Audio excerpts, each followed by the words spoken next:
ജിന്റെ ബന്ധു ജിതിൻ നമ്മോടൊപ്പം ചേരുന്നുണ്ട്. ജിതിൻ, നിങ്ങൾ കുറച്ചുപേര് ബന്ധുക്കളായിട്ടുള്ളവർ അവിടെ തന്നെ ഇപ്പോഴും തുടരുന്നുണ്ടല്ലോ. അതുകൊണ്ട് ഈ രക്ഷാപ്രവർത്തനം നേരിട്ട് കാണുന്ന ആൾക്കാരെന്നുള്ള നിലയ്ക്ക് എന്താണ് പറയാനുള്ളത്? രക്ഷാപ്രവർത്തനം നമ്മൾ ആഗ്രഹിക്കും പോലെ തന്നെ പുരോഗമിക്കുന്നുണ്ടോ? ഞാൻ ഇപ്പോഴും ആ സ്റ്റേറ്റ്മെന്റിലാണ് ഉറച്ചു നിൽക്കുന്നത്. ഇവിടെ രക്ഷാപ്രവർത്തനമല്ല നടക്കുന്നത്, ഇവിടെ റോഡ് ക്ലിയർ ചെയ്യലാണ് നടക്കുന്നത്. ഇപ്പോഴും ഞങ്ങളൊരു 10 മിനിറ്റ് പോലും ഞങ്ങൾ അവിടെ പോയപ്പോൾ അവന്റെ ഒരു വണ്ടിയുടെ ഓണർ അവിടെ പോയപ്പോൾ ഇപ്പോഴും അതാണ് നടക്കുന്നത്. ആ ഭാഗത്തേക്ക് അവിടേക്ക് എത്തിയിട്ടില്ല അവര്. ഇനി എന്താണ് അവർക്ക് പേടിയാണോ? എന്താണ് പേടിയാണെങ്കിൽ എത്രയും പെട്ടെന്ന് മിലിറ്ററിയുടെ സഹായം തേടണം. മിലിറ്ററി വരുന്നുണ്ട്, അവർ ഹെലികോപ്റ്ററിൽ ഇപ്പൊ വരും എന്നൊക്കെ പറഞ്ഞിട്ട് SP വിളിച്ചിട്ടുണ്ടായിരുന്നു. പക്ഷെ ഇതുവരെ അങ്ങനത്തെ ഒരു സാഹചര്യം ഇവിടെ ഉണ്ടായിട്ടില്ല. ജിതിൻ, പ്രതികൂല കാലാവസ്ഥ ആയതുകൊണ്ട് തന്നെ അവരൊക്കെ എത്താൻ കുറച്ചുകൂടി സമയമെടുക്കുമായിരിക്കാം. പക്ഷേ ഈ റോഡ് ഗതാഗതം അത് മറ്റു വാഹനങ്ങൾ കടന്നു പോവുക എന്നതിലുപരി രക്ഷാപ്രവർത്തനത്തിന് കൂടുതൽ സംവിധാനങ്ങൾ എത്തിക്കാൻ കൂടി ഗതാഗതം പുനഃസ്ഥാപിക്കേണ്ടതുണ്ട് എന്നാണ് നമുക്ക് അറിയാൻ സാധിക്കുന്നത്. അല്ല, ഇവർക്ക് ഈ റോഡിൽ ഈ ഇൻസിഡന്റ് നടന്ന സ്ഥലത്തേക്ക് 2 സ്ഥലത്തു നിന്ന് ആക്സസ് ഉണ്ട്. ഒന്ന് കുംദ സൈഡിൽ നിന്നും ഒന്ന് അങ്കോള സൈഡിൽ നിന്നും. ഈ 2 സൈഡിലും വേറെ ബുദ്ധിമുട്ടൊന്നും ഇപ്പോഴത്തെ കണ്ടീഷനിൽ ഞങ്ങൾ ഇവിടെ മനസ്സിലാക്കുന്നില്ല.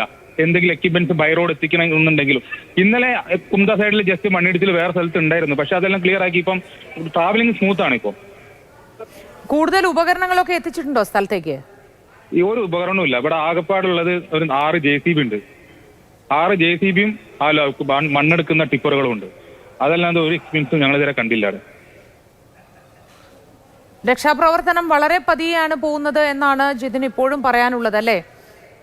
അത്ര തന്നെ ഉള്ളൂ. എന്തെങ്കിലും നമുക്കൊരു ചാൻസ് അറ്റ്ലീസ്റ്റ് ആ ലോറിയുടെ ഇടയ്ക്ക് എത്തേണ്ട എന്തെങ്കിലും ഒരു നടപടി അവർ എടുക്കണ്ടേ? ആ ഭാഗത്തേക്ക് ഒന്ന് പോകാനുള്ള എന്തെങ്കിലും ഒരു ഞങ്ങൾ എത്ര ഇന്നലെ മിനിഞ്ഞാന്ന് മുതൽ ആ ലൊക്കേഷൻ ഉണ്ട് എന്ന് പറഞ്ഞിട്ടും അവിടേക്ക് ഒന്ന് പോയി നോക്കാനുള്ള ഒരു സാമാന്യ ഒരു ജീവൻ അതിനുള്ളിൽ ഉണ്ട് എന്ന് പറഞ്ഞിട്ട് പോലും അവർക്ക് എന്താ അറിയില്ല. അവർക്ക് അവരും പേടിച്ചിട്ടാണോ എന്താ അറിയില്ല അങ്ങോട്ട് പോകാത്തത്. ഞങ്ങൾ പോലീസ് ഉദ്യോഗസ്ഥർ പറഞ്ഞു ഞങ്ങൾ അങ്ങോട്ട് കയറി നോക്കാം. അപ്പൊ ഞങ്ങളെ വിട്ടിട്ടില്ല. ജിതിൻ, ഏതായാലും സമാധാനമായിട്ടിരിക്കൂ. ഈ സിഗ്നൽ സംവിധാനങ്ങൾ നിങ്ങൾ ഇപ്പോഴും പരിശോധിക്കുന്നുണ്ടോ? ഈ GPS പോലെയുള്ളത് ഇപ്പോഴും അത് ലഭ്യമാണോ? GPS ഞാൻ പറഞ്ഞല്ലോ മാഡം, നമ്മുടെ വണ്ടി ഇന്നലെ രാത്രി വരെ ഓണാണ്. അതിനർത്ഥം വണ്ടി ഒരിക്കലും വെള്ളത്തിൽ പോയിട്ടില്ല. സ്റ്റിൽ അവിടെ തന്നെ ഉണ്ട്. വെള്ളത്തിൽ പോയ വണ്ടി ഒരിക്കലും അത് വന്നിട്ട് സ്റ്റാർട്ടാവില്ല. ഭാരത് ബെൻസിന്റെ റെപ്രസെന്റേറ്റീവ് പറഞ്ഞ പ്രകാരം 16-ാം തീയതി മുതൽ ഇന്നലെ രാത്രി വണ്ടിയുടെ എൻജിൻ ഓണാണ്. ശരി ജിതിൻ, ഏതായാലും സമാധാനമായിരിക്കും. എത്രയും പെട്ടെന്ന് തന്നെ രക്ഷാപ്രവർത്തനം അത് നല്ല രീതിയിൽ തുടരുമെന്ന് തന്നെ നമുക്ക് പ്രതീക്ഷിക്കാം. ആശ കൈവിടാതെ സമാധാനമായിരിക്കും എന്ന് മാത്രമേ ഈ അവസരത്തിൽ പറയാനുള്ളൂ.